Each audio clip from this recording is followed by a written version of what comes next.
The green phosphorescent sweep of the radar screen painted death approaching at 200 miles per hour. Seaman First Class Tommy Morrison watched the blips multiply like deadly fireflies against the amber glow, his heart hammering as he counted them. 27, 31, 36 enemy aircraft, all bearing down on Task Force 58 with the fury of desperate men who had nothing left to lose. But today, unlike so many other days in this blood-soaked Pacific War, the Americans would be ready. Today, the destroyers on the picket line would prove that even the divine wind of the kamikaze could be broken by American steel, American courage, and most importantly, American radar. It was May 14, 1945, and I was serving as a radar operator aboard the USS Hadley, a Fletcher-class destroyer station on Radar Picket Station number 15, 70 miles northwest of Okinawa. The invasion of Okinawa had been raging for 6 weeks, and the Japanese had unleashed their most terrifying weapon upon us, the kamikaze, the divine wind that had already sent dozens of American ships to the bottom of the Pacific. But we had a secret weapon of our own, one that the enemy didn't fully understand. Radar technology that could see death coming from beyond the horizon. The morning had started like so many others during those hellish weeks off Okinawa. The tropical sun beat down mercilessly on our gray-painted destroyer as we maintained our station in the vast blue emptiness of the Pacific. Our ship, the Hadley, was one of 16 destroyers spread in a protective arc around the main invasion fleet, each positioned at carefully calculated intervals to provide maximum radar coverage. We were the early warning system, the first line of defense against the swarms of Japanese aircraft that launched daily from airfields in Kyushu and Formosa. Captain Baron Mullany had gathered the crew for the morning briefing in the cramped confines of the Combat Information Center. The air was thick with cigarette smoke and the tension that had become our constant companion since arriving on station 3 weeks earlier. Maps covered every available surface, marked with red pins indicating enemy air bases and blue lines showing our patrol routes. "Men," Captain Mullany began, his weathered face grim in the fluorescent light. "Intelligence reports indicate the Japs are planning another major kamikaze attack today. Could be the biggest one yet. Our job remains the same: detect them early, vector in our fighters, and make sure those suicide planes never reach the transport ships." The captain paused, letting his eyes sweep across the assembled sailors. We were young men, most of us barely out of high school, but the past months of combat had aged us beyond our years. The radar equipment we have aboard this ship represents the finest technology our nation has ever produced. The SC-2 surface search radar and the SG-6 air search radar can detect aircraft at distances the Japanese can't even imagine. That's our advantage, and it's what's going to win this war. As the briefing dispersed, I made my way to my battle station in the Combat Information Center. The CIC was the nerve center of our ship, a darkened compartment filled with glowing screens, chattering radio equipment, and plotting boards where we tracked every movement in our sector of ocean. The air conditioning hummed constantly, trying to keep the sensitive electronic equipment from overheating in the tropical climate. I settled into my position at the SG-6 air search radar console, adjusting the controls with the practiced ease that had become second nature after months of training and combat. The circular screen glowed amber in the darkness, its sweeping line painting a picture of the sky around us with each rotation. At the moment, it showed only the familiar blips of our own combat air patrol, 4 F-6F Hellcats from the carrier Yorktown circling at Angels 25, maintaining their vigilant watch over our sector. "Radio check all stations," came the voice of Lieutenant Commander James Davis, our operations officer, over the intercom. "Picket stations 1 through 16, report status." One by one, the voices of our sister ships crackled through the radio. The UW, Hadley, the Evans, the Douglas H. Fox, all maintaining their positions in the protective screen that surrounded the massive invasion fleet anchorage off Okinawa. Each ship reported the same status: condition watch is normal, radar operational, standing by for orders. But I knew, as did every man in that CIC, that normal was a relative term in these waters. In the past month, 6 picket destroyers had been sunk by kamikaze attacks, and dozens more had been damaged. The Japanese were throwing everything they had at us, not just the dedicated kamikaze units, but also conventional bombers, torpedo planes, and even obsolete training aircraft pressed into service as flying bombs. The morning wore on with agonizing slowness. Every few minutes, I would detect what appeared to be an incoming raid, only to have it resolve into friendly aircraft returning from patrol or strike missions. The strain was constant. Every blip on the screen could be death approaching at 300 miles per hour, and the consequences of missing even one incoming attack could be catastrophic. At 13:47 hours, everything changed. Contact, bearings of 30, range 120 miles, multiple bogies, estimate 40-plus aircraft inbound.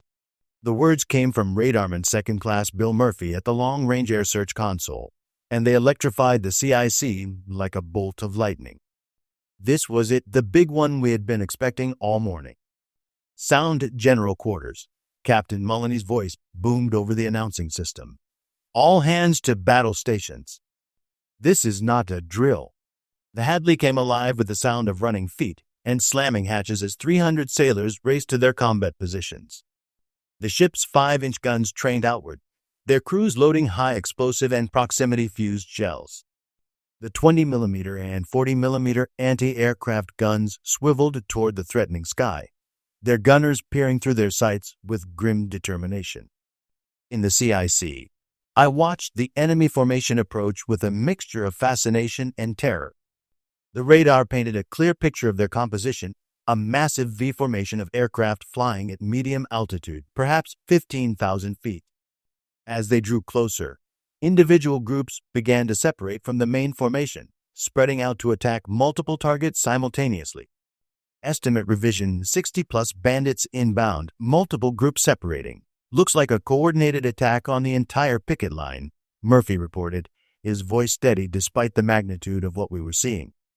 Lieutenant Commander Davis was already on the radio, coordinating with the fighter direction officer aboard the carrier Yorktown. Delegate Base, this is Tomcat Leader.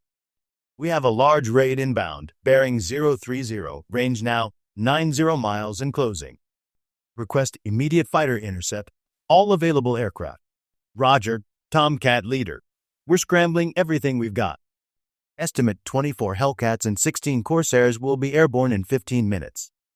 Vector them as soon as they're up. I watched the radar screen with intense concentration as the enemy formation continued its approach. At 90 miles out, I could see the individual aircraft more clearly now. They were flying in tight formations of 3 and 4 planes, typical of Japanese kamikaze units. But there was something different about this attack, something that made my blood run cold as I studied the display. Sir, I called out to Lieutenant Commander Davis. I'm showing multiple formations approaching from different bearings. This isn't just one attack. They're coming at us from 3 directions simultaneously. Davis hurried over to my console, his face pale in the amber glow of the radar screen. He breathed. They're trying to overwhelm our fighter coverage. Classic pincer movement. The next few minutes unfolded with the terrible precision of a well-orchestrated battle. Our fighter aircraft began launching from the carriers, their blue dots appearing on the radar screen as they climbed toward the approaching enemy formations. The fighter direction officer aboard the Yorktown began vectoring the interceptors toward the most threatening groups, his calm voice a stark contrast to the chaos that was about to unfold. Tiger Flight, Vector 40, Angels 20, 20-plus Bandits bearings 35, range 40 miles and closing. Wildcat Squadron, come left to 270, multiple groups inbound from the northwest, range 35 miles. I continued to track the approaching enemy aircraft, calling out range and bearing updates every few minutes. The tension in the CIC was palpable. We all knew that in the next hour, some of us might be dead. The kamikaze attacks had been growing more sophisticated and more determined as the Japanese position became increasingly desperate. At 60 miles range, something remarkable happened.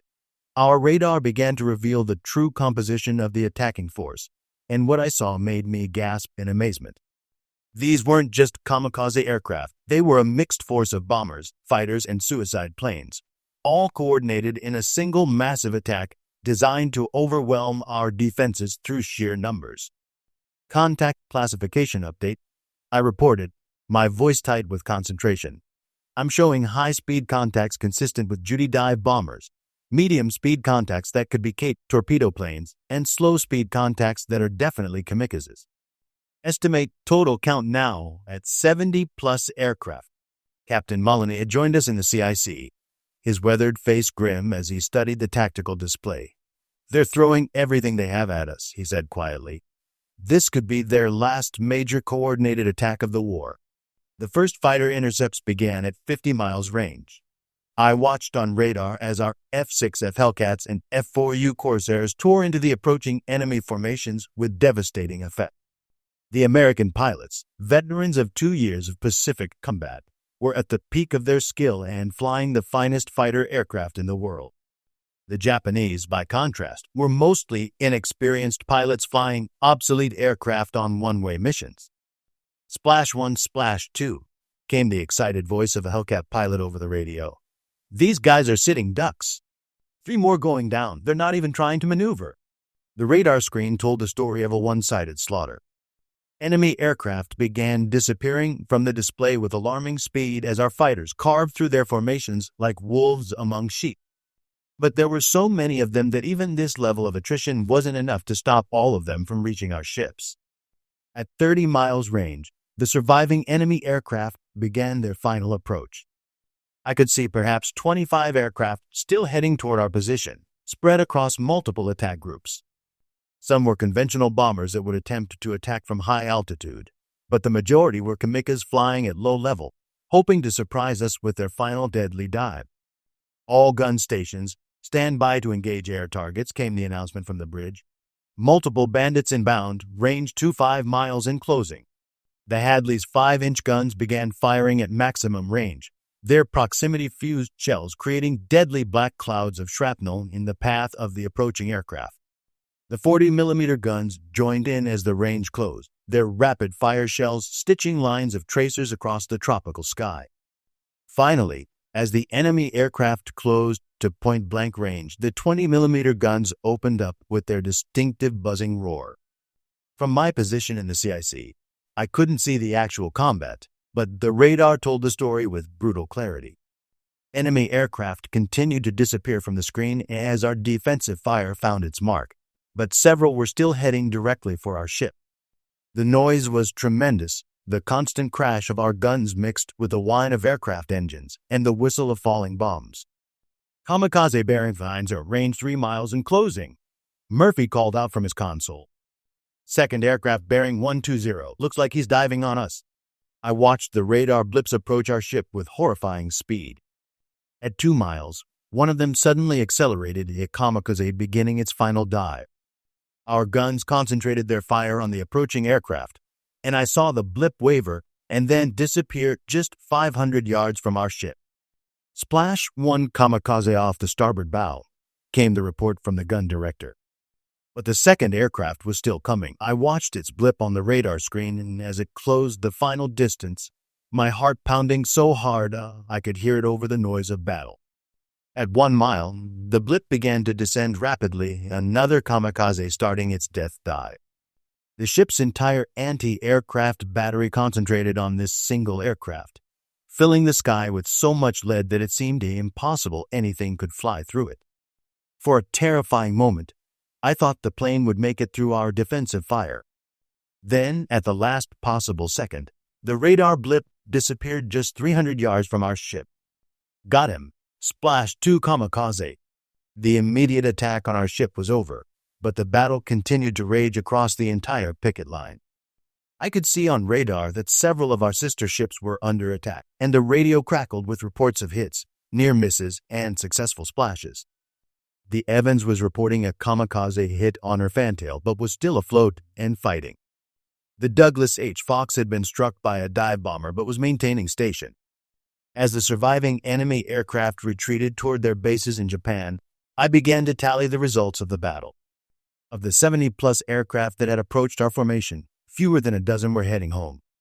Our radar had detected them at maximum range, allowing our fighters to intercept them before they could reach the main fleet.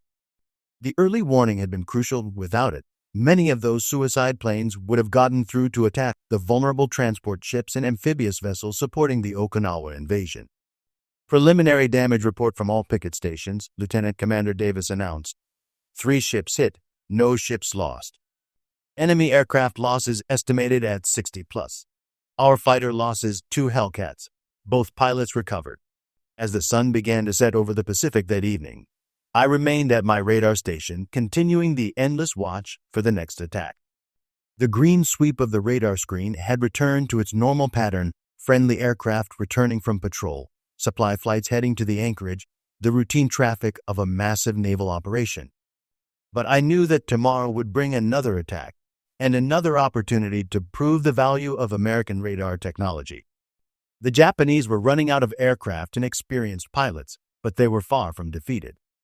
The kamikaze attacks would continue until the very end of the war, growing more desperate and more fanatical with each passing day. Captain Mullany appeared beside my console, a cup of coffee in his hands and exhaustion etched in the lines around his eyes. "Hell of a day, Morrison," he said quietly. "Yes, sir," I replied, not taking my eyes off the radar screen. "But we got them." The radar worked exactly like it was supposed to. "That it did," he agreed. "You know, when I first heard about this radar picket duty, I thought it was going to be a suicide mission. Putting destroyers out here alone, 70 miles from the fleet, seemed like madness. But this proves it. Early warning is everything in this kind of warfare." The captain was right, though I wouldn't fully understand the significance of what we had accomplished until years later. The radar picket system developed for the Okinawa campaign represented a revolutionary advance in naval warfare, one that would influence military tactics for decades to come. By positioning destroyers equipped with the most advanced radar systems available in a protective screen around the main fleet, the U.S. Navy had created an early warning network that could detect incoming attacks at unprecedented ranges. The technology itself was remarkable for its time. The SG-6 air search radar aboard the Hadley could detect aircraft at ranges of up to 150 miles under ideal conditions, giving our fighters crucial minutes to intercept incoming raids. The SC-2 surface search radar could track low-flying aircraft that might try to approach under our air search coverage. Together, these systems created an electronic shield around the American fleet that the Japanese had no effective counter for. But technology alone wasn't enough.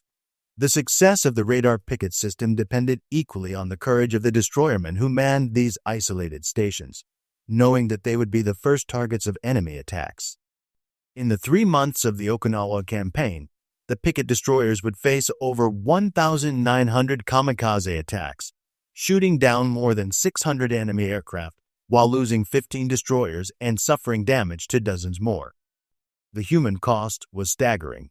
Over 5,000 American sailors would be killed or wounded serving on the radar picket line during the battle for Okinawa. But their sacrifice saved countless lives in the main fleet and proved that American technology, properly employed, could defeat even the most fanatical enemy tactics. As I maintained my watch that night, tracking the routine movements of friendly aircraft across my radar screen, I thought about the Japanese pilots who had died that day. Most of them had been young men, probably not much older than myself, who had been convinced that their deaths would somehow turn the tide of a war that was already lost. They had been brave in their own way, flying obsolete aircraft on one-way missions against overwhelming odds. But their bravery had been wasted on a hopeless cause, while American bravery was backed by superior technology, better training, and the industrial might of a nation fully committed to victory. The next morning brought news that would put our previous day's battle into proper perspective. Intelligence reports indicated that the Japanese had launched over 200 aircraft in coordinated attacks against the entire Okinawa fleet. Of those 200 aircraft, fewer than 30 had returned to their bases. The radar picket system had worked exactly as designed, providing early warning that allowed American fighters to intercept the majority of attacking aircraft before they could reach their targets. More importantly, the psychological effect on Japanese air commanders was becoming evident. Intercepted radio communications revealed that enemy pilots were becoming increasingly demoralized by their inability to achieve surprise against American forces. The divine wind of the kamikaze, which had once struck terror into the hearts of American sailors, was being systematically neutralized by American radar technology and fighter tactics. Over the following weeks, the pattern would repeat itself again and again. Japanese aircraft would approach in formations of dozens or even hundreds of planes, only to be detected at maximum radar range and decimated by American fighters before they could reach their targets. The few aircraft that did get through the fighter screen faced the concentrated anti-aircraft fire of ships that had been alerted to their approach and were ready to fight. The Battle of May 14th had been just one day in a campaign that would last for 3 months, but it perfectly illustrated the changing nature of naval warfare in the Pacific. The age of surprise attacks was ending, replaced by an era of electronic warfare where the side with the better radar would hold an almost insurmountable advantage. As I reflect on those events now, more than 70 years later, I am struck by how completely the radar picket system revolutionized naval combat. The technology that we pioneered during the Okinawa campaign would go on to influence every major naval battle of the Cold War and beyond. The concept of layered defense, with early warning systems providing data to fighter controllers who could vector interceptors against incoming threats, became the foundation of modern air defense. But I also remember the human cost of that revolution. The young sailors who died manning those radar screens, the fighter pilots who were shot down defending our ships, the thousands of Japanese airmen who perished in futile attacks against targets they could never surprise, all of them paid the price for our technological advantage. The radar screen that had seemed so miraculous to us in 1945 was, in the end, just another tool of war. What made it effective was not the technology itself, but the courage and skill of the men who operated it. The victory we achieved that day, and in all the days that followed during the Okinawa campaign, belonged not to our machines but to the sailors and airmen who used those machines in defense of their country. When the war finally ended 3 months later, with Japan's surrender following the atomic bombings of Hiroshima and Nagasaki, the radar picket destroyers had played their part in bringing about that victory.